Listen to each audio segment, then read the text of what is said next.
Alors, Oracle, on l'a déjà mentionné ici quelques fois, c'est une entreprise, présentement, on assiste à une revalorisation au niveau des multiples ici. C'est une entreprise qui avait tendance à changer aux alentours de 15-17 fois les bénéfices par là. Et je rappelle que pour une compagnie avec ce type d'activité, dans ce type de secteur, c'est extrêmement bas. Mais voilà.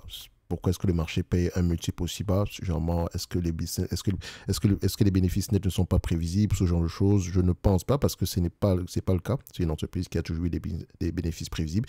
Donc, je considère ici qu'elle était sous-évaluée pendant très très longtemps. Ça peut arriver. Donc, qu'est-ce qu'elle doit faire? C'est une entreprise, si elle est sous-évaluée pendant très longtemps, elle doit massivement racheter ses actions. Est-ce qu'elle a fait ça? Est-ce que cette compagnie a fait un rachat d'actions ici pendant toute cette période-là?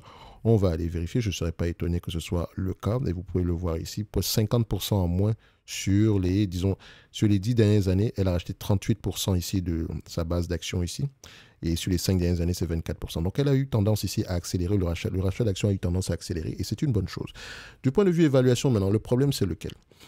C'est une entreprise qui a eu tendance à s'échanger à 15 fois les bénéfices. 15, 17 fois les bénéfices par là. OK? Donc, ici, si on prend le même multiple que précédemment, on va avoir tendance à sous-évaluer la compagnie de façon à 15 fois les bénéfices. C'est intéressant pour ce type d'entreprise. Donc, aujourd'hui, elle s'échange à 25 fois les bénéfices et elle pourrait rester au niveau de 25 fois pendant très longtemps, surtout qu'il y a une croissance qui est derrière. La croissance a toujours été à 2 chiffres ici.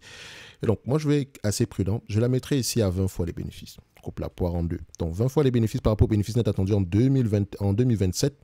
Assez prévisible, ça donne à peu près aux alentours de 107 dollars. Le dividende, il est safe, il y a de grandes chances qu'il continue à croître. Donc, je ne m'inquiète même pas par rapport à ça. Si vous prenez ici le bénéfice net de 2027 par rapport au prix actuel, vous allez trouver un rendement bien supérieur à ce qu'on distribue ici aujourd'hui. Donc, il y a de possibilités que le dividende continue à croître. Donc, ce sera un mix entre dividende et rachat d'actions. Ensuite, si on prend en considération la dette ici, dans notre calcul, donc 1, 2, ça donne combien ici?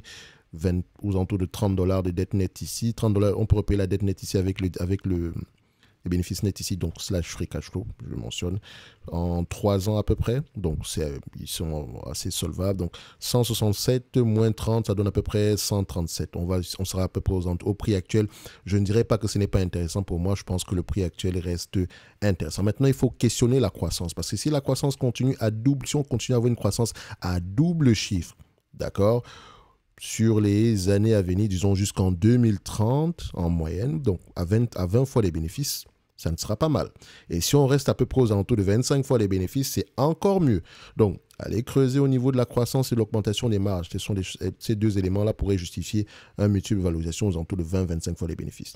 OK, mais soyez prudents. De toute façon, ça reste une belle entreprise. Et qu'est-ce qu'on va faire ici? On va la mettre dans notre watch. J'ai également fait une note d'analyse sectorielle ici, que vous pouvez retrouver en description de la vidéo dans le service Top Premium pour avoir également accès à la watchlist, c'est également dans le service Top Premium. Donc, qu'est-ce qu'on va faire ici? On va le mettre aux alentours de 137, 138 dollars par là. Enfin, je peux même le laisser à 140 dollars parce que c'est une entreprise qu'on avait déjà analysée précédemment. Donc, on laissera ça ici aux alentours de 140 dollars. Ça ne change pas, non, ça ne change pas grand-chose. OK?